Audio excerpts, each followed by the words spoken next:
আমরা যখন SSC pass করে যখন আমাদের ছেলেমেয়েরা এসএসসি পাস করার পর তাদের অন্তত 3 থেকে 6 মাস সময় তাদের কিছু করার থাকে না।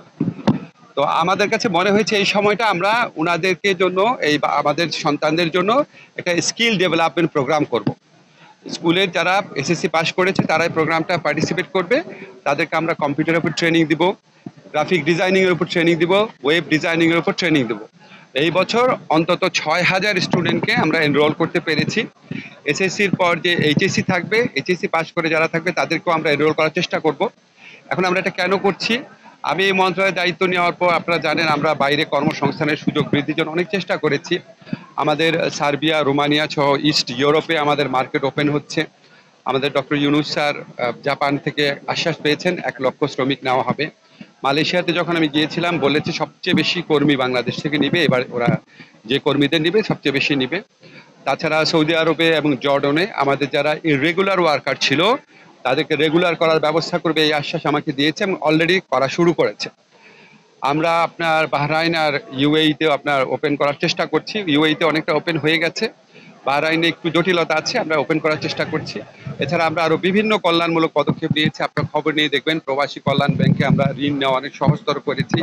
আমাদের যে বিএমইটি ছাড়পত্র পাওয়া এটাকে 3 স্তরে অনুমোদন লাগতো, আমরা এটাকে 2 স্তর করেছি আমাদের প্রবাসী ভাইদের ভোগান্তি কমানোর জন্য। আমরা ওয়েজ আর্নার বন্ডের যে আছে সীমা সেটা অনেক বৃদ্ধি করেছি।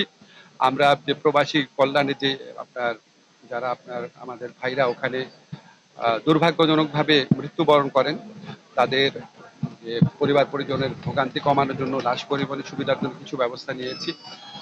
আমরা আপনার প্রবাসী কল্যাণ লাউঞ্জ করেছি একটা, আপনারা জানেন। খুব দ্রুত আমরা আরো 2টা কাজ করব।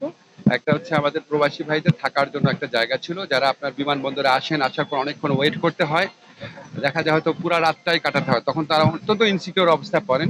ওনাদের জন্য আমাদের একটা থাকার ব্যবস্থা আছে খুব ভালো জায়গাতে। এয়ারপোর্ট থেকে এটা 10 মিনিটের পথ, কিন্তু রাস্তাটা খুবই খারাপ দেখে ওখানে কেউ যেতে চেত না। এই রাস্তাটা নির্মাণ কাজ শুরু হয়েছে, খুব দ্রুত শেষ হয়ে যাবে। আমার ইচ্ছা আছে, খুব স্বপ্নের একটা প্রজেক্ট আছে প্রবাসীদের জন্য একটা হসপিটাল করা। এই হসপিটালের মালিক হবেন প্রবাসীরাই।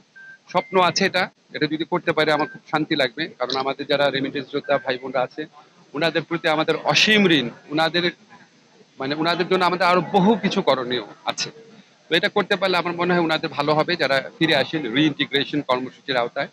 আজকে আপনার টাঙ্গাইলে আমরা যে প্রজেক্টটা শুরু করেছি আপনার স্কিল ডেভেলপমেন্ট, বাংলাদেশের ইতিহাসে প্রথম।